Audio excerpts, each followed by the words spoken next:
Top quality और consistent performance के लिए सिर्फ सिल्वर पंप नाम याद रखना। सर ಇದು ನಿನ್ನೆ ಮಾನ್ಯ ಸಚಿವರು ಇಲ್ಲಿ ಸದನದ ಒಳಗಡೆ ಹೇಳಿದ್ದಾರೆ, ಇವತ್ತು ಈ ವಿಷಯ ಸದನದ ಸೊತ್ತು.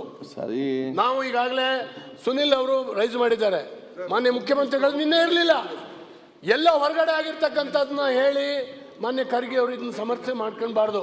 ನಮ್ಮ 224 ಜನರ ಇವತ್ತು ಸುಮ್ಮನೆ ನಿಮ್ಗೆ ಯಾವಾಗ ಬೇಕು ಅವಾಗ ಹೊರಗಡೆ ತಂದಿ ಯಾಕೆ ಹಿಂಗ್ ಮಾತಾಡ್ತಾ ಇದೀರಿ? ನೀವ್ ಯಾಕೆ ಒಂದ್ ಸೆಕೆಂಡ್ ಮಾನ್ಯ ಮುಖ್ಯಮಂತ್ರಿ ಸರ್, ಈಗ ಇದನ್ನ ಯಾರು ಅಡೆತಡೆಯನ್ನ ಒಡ್ತಕ್ಕಂಥದ್ದಲ್ಲ. ಹಿಂದೆ ಇದೇ ಸಿದ್ದರಾಮಯ್ಯನವ್ರ ಸೀಟ್ನಲ್ಲಿ ಇದ್ದಂಥ ಒಬ್ಬ ಮುಖ್ಯಮಂತ್ರಿ 3ನೇ ಮಾಡಿನಲ್ಲಿ ನನ್ನ ಮೇಲೆ ಹಲ್ಲೆ ಆಗ್ತಾ ಇದೆ, ನನಗೆ ರಕ್ಷಣೆ ಇಲ್ಲ ಅಂತೇಳಿ ಹೇಳಿದಂಥ ನಿದರ್ಶನ ಇಲ್ಲಿ ರೆಕಾರ್ಡ್ ಇದೆ. ಇವತ್ತು ಈ ರೀತಿ ಮುಖ್ಯಮಂತ್ರಿಗಳಿಗೆ ಮಂತ್ರಿಗಳಿಗೆ ರಕ್ಷಣೆ ಇಲ್ಲ. ಆ ಹನಿ ಟ್ರ್ಯಾಪ್ನಿಂದಾಗಿ ರಾಜಕಾರಣ, ಈಗ ಯಾವುದೋ ವ್ಯಾಪಾರಿಯನ್ನ ಉದ್ಯಮಿಯನ್ನ ಹನಿ ಟ್ರ್ಯಾಪಿಗೆ ಕೆಡಗುವಂಥದ್ದಿತ್ತು. ಆದರೆ ಇವತ್ತು ರಾಜಕೀಯವಾಗಿ ಮುಗಿಸ್ಲಿಕ್ಕೆ ಹನಿ ಟ್ರ್ಯಾಪ್ನಂತ ವಿಧಾನವನ್ನ ಅನುಸರಿಸ್ತಾರೆ ಅಂದ್ರೆ ರಾಜಕಾರಣ ಅತ್ಯಂತ ತಳಮಟ್ಟಕ್ಕೆ ಹೋಯ್ತು. ನಿಮ್ಮ ಸರ್ಕಾರ ಇದ್ದಾಗ ತಳಮಟ್ಟಕ್ಕೆ ಹೋಯ್ತು.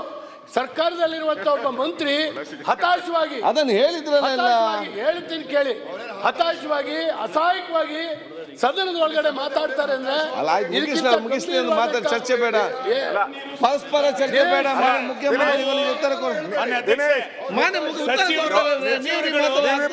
ಇಲಾಖೆ ನಡೆಸ್ತಾರೆ ಅಂತ ಕೇಳಿದ್ವಿ, ಸಚಿವರುಗಳು ಹನಿ ಟ್ರ್ಯಾಪ್ ಮಾಡ್ತಾರೆ ಅಂತ ಕೇಳಿರ್ಲಿಲ್ಲ. ಇಲಾಖೆ ನಡೆಸಿ ಅಂತ ಹೇಳಿರೋದು, ಹನಿ ಟ್ರ್ಯಾಪ್ ಮಾಡ್ಲಿಕ್ಕಲ್ಲ ನಿಮಗೆ ಪ್ರಮಾಣ ವಚನ ಕೊಟ್ಟಿರೋದು. ಸಹಕಾರ ಸಚಿವರ ಬಗ್ಗೆ ಒಂದು ನಿಮಿಷ, ಅದು ಎಲ್ಲರಿಗೂ ಗೊತ್ತಾಗಿದೆ. ನಾನು ಹೇಳ್ತೀನಿ, ನೀವು ಮಂತ್ರಿಗಳೇ ಈ ರೀತಿ ಸಮರ್ಥನೆ ಮಾಡೋದು, ನಿಮ್ಮ ಕ್ಯಾಬಿನೆಟ್ ಇವತ್ತು ಕ್ಷಮೆ ಕೇಳಬೇಕು, ರಾಜ್ಯ ಜನ ಕ್ಷಮೆ ಕೇಳಬೇಕು. ನಿಮ್ಮ ಕ್ಯಾಬಿನೆಟ್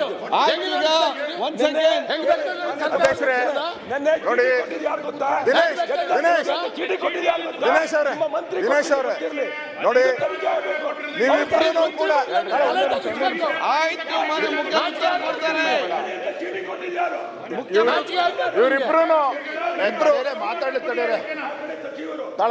ಇವರಿಬ್ರು ಸಚಿವರು ಇಂಪಾರ್ಟೆಂಟ್ ಪಾಯಿಂಟ್ ಹೇಳ್ತಾ ಇದಾರೆ.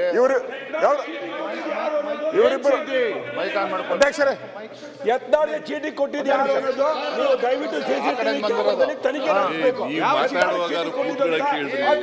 ಸಚಿವರು ಸನ್ಮಾನ್ಯ ಅಧ್ಯಕ್ಷರೇ, ಮಾತಾಡೋ ಕೂತ್ಕೊಳ್ಳಿ ಕೇಳ್ರಿ.